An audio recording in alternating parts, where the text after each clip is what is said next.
حضرت ابراہیم علیہ السلام کو امامت عطا ہونے کے بعد ایک عملی مرحلہ شروع ہوتا ہے، اللہ کے گھر کی تعمیر۔ قرآن بیان کرتا ہے کہ ابراہیم اور اسماعیل علیہ السلام مل کر بیت اللہ کی بنیادیں اٹھا رہے تھے اور ساتھ دعا بھی کر رہے تھے، اے ہمارے رب، ہم سے قبول فرما، بے شک تو خوب سننے والا، جاننے والا ہے۔ یہ منظر نہایت معنی خیز ہے، ایک عظیم عبادت انجام پا رہی ہے، مگر اس کے ساتھ عاجزی بھی ہے۔ اس سے معلوم ہوتا ہے کہ عمل کی قدر قبولیت سے ہے اور قبولیت کا تعلق اخلاص سے ہے۔ جتنا بڑا کام ہو اتنی ہی زیادہ عاجزی ہونی چاہیے۔ کعبہ صرف ایک عمارت نہیں بلکہ پوری امت کا مرکز ہے۔ یہاں سے امت کی وحدت کا تصور پیدا ہوتا ہے۔ دنیا کے مختلف علاقوں میں رہنے والے مسلمان ایک ہی رخ پر کھڑے ہوتے ہیں، گویا دل بھی ایک مرکز کی طرف متوجہ ہو جاتے ہیں۔ یہ اتحاد کسی قوم یا زبان کی بنیاد پر نہیں بلکہ عقیدے کی بنیاد پر ہے۔ ابراہیم علیہ السلام نے صرف دیواریں نہیں اٹھائیں بلکہ آنے والی امت کے لیے دعا بھی کی، ہمیں اپنا فرما بردار بنا، ہماری نسل میں ایک ایسی امت پیدا کر جو تیری متی ہو، اور ان میں ایک رسول بھیج جو انہیں تیری آیات سنائے، کتاب و حکمت سکھائے اور انہیں پاک کرے۔ یہ دعا دراصل رسول اللہ صلی اللہ علیہ وسلم کی بعثت کی تمہید ہے، یعنی اسلام کا آغاز مکہ میں نہیں بلکہ ابراہیم کی دعا سے ہوتا ہے۔ اس سے معلوم ہوتا ہے کہ امت مسلمہ ایک منصوبہ الہی کا حصہ ہے، اچانک وجود میں آنے والی جماعت نہیں۔ یہاں ایک اور اہم اصول سامنے آتا ہے، عبادت صرف رسم نہیں بلکہ مقصد رکھتی ہے۔ کعبہ کی تعمیر کا مقصد ایک ایسی جماعت تیار کرنا تھا جو اللہ کی اطاعت کے ساتھ دنیا میں ہدایت پھیلائے۔ سورۃ البقرہ اس واقعے کے ذریعے ہمیں سکھاتی ہے کہ امت کی بنیاد عمارتوں سے نہیں بلکہ دعا، اخلاص اور اطاعت سے بنتی ہے۔ جب بنیاد صحیح ہو تو عمارت باقی رہتی ہے، اور جب نیت کمزور ہو تو ظاہری عظمت بھی باقی نہیں رہتی۔ کعبہ کی تعمیر دراصل امت کی تعمیر تھی، ایک ایسی امت جو توحید پر جمع ہو اور ہدایت کا ذریعہ بنے۔ ٹاپک 4، قبلہ کی تبدیلی، امت کی نئی پہچان۔ سورۃ البقرہ میں ملت ابراہیمی کے بیان کے بعد ایک نہایت اہم واقعہ ذکر ہوتا ہے، قبلہ کی تبدیلی۔ ابتدا میں مسلمان بیت المقدس کی طرف رخ کر کے نماز پڑھتے تھے، پھر حکم ہوا کہ اب مسجد الحرام کی طرف رخ کرو۔ بظاہر یہ سمت کی تبدیلی تھی، مگر حقیقت میں امت کی شناخت کا اعلان تھا۔ یہ تبدیلی اچانک نہیں آئی، رسول اللہ صلی اللہ علیہ وآلہ وسلم آسمان کی طرف بار بار نظر اٹھاتے تھے، گویا ایک نئی ہدایت کے منتظر تھے۔ پھر حکم نازل ہوا کہ ہم آپ کو اس قبلہ کی طرف پھیر دیں گے جسے آپ پسند کرتے ہیں، پس اب اپنا رخ مسجد الحرام کی طرف پھیر لیجئے۔ یہ حکم اطاعت کا امتحان بھی تھا۔ کچھ لوگوں نے اعتراض کیا کہ پہلے والی نمازوں کا کیا ہوگا؟ قرآن نے واضح کیا کہ اللہ تمہارا ایمان ضائع نہیں کرے گا، یعنی اصل قدر اطاعت کی ہے، سمت کی نہیں۔ بندگی کا معیار حکم ماننا ہے، نہ کہ اپنی سمجھ کو معیار بنانا۔ یہاں امت مسلمہ کو اہل کتاب سے الگ شناخت دی گئی۔ اب مسلمان ایک مستقل امت تھے، کسی سابقہ روایت کے تابع نہیں۔ کعبہ ابراہیمی مرکز تھا اور اسی کی طرف رخ کر کے امت کو اس کی اصل نسبت یاد دلائی گئی۔ قرآن نے فرمایا، اسی طرح ہم نے تمہیں ایک درمیانی امت بنایا، یعنی اعتدال والی امت جو غلو اور کوتاہی دونوں سے بچی ہوئی ہو۔ قبلہ کی تبدیلی گویا اعلان تھا کہ اب تمہاری ذمہ داری عالمی رہنمائی ہے۔ اس واقعے سے معلوم ہوتا ہے کہ دین میں اصل اہمیت حکم کی پیروی کی ہے۔ اگر حکم بدل جائے تو مومن کا رویہ بھی فوراً بدل جانا چاہیے۔ ایمان کا تقاضا بحث نہیں بلکہ تسلیم ہے۔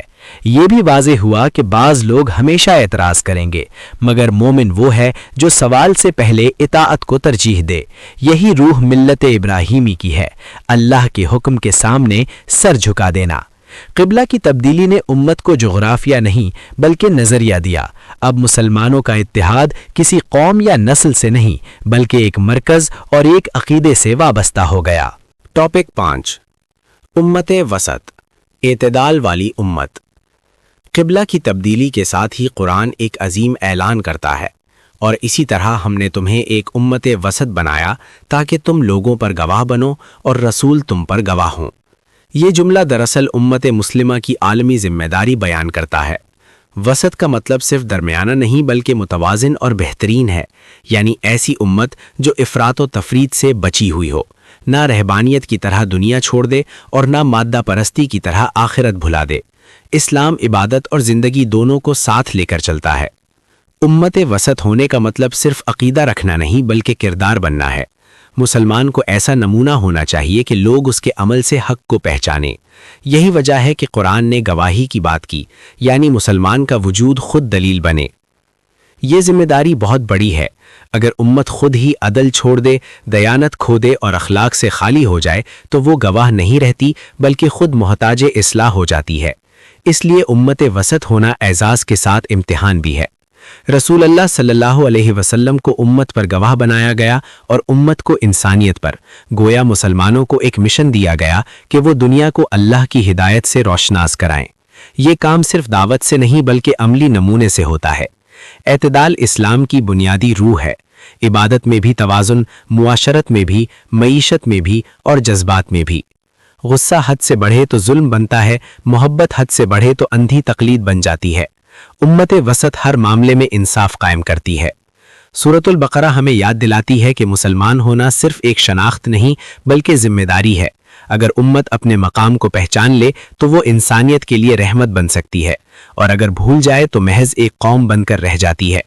لہٰذا امت وسط ہونے کا تقاضا ہے کہ ہم علم، عمل اور اخلاق تینوں میں توازن قائم کریں اور اپنے کردار سے ہدایت کا پیغام پہنچائیں۔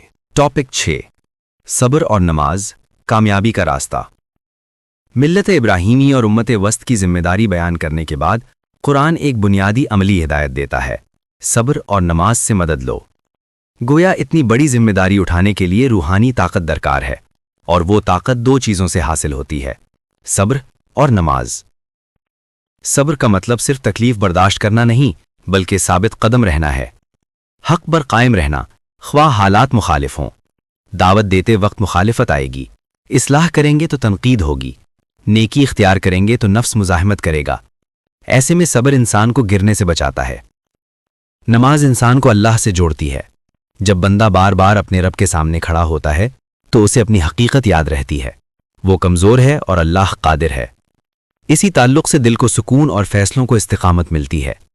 قرآن کہتا ہے کہ نماز بھاری ہے مگر خشوع والوں پر نہیں، یعنی مشکل ان کے لیے ہے جو اسے رسم سمجھتے ہیں اور آسان ان کے لیے جو اسے ملاقات سمجھتے ہیں۔ جب نماز ملاقات بن جائے تو بوجھ نہیں رہتی بلکہ سہارا بن جاتی ہے۔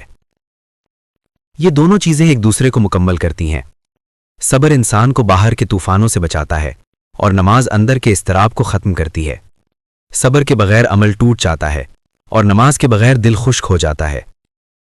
امت وسط کا کردار صرف علم سے نہیں بنتا بلکہ روحانی تربیت سے بنتا ہے۔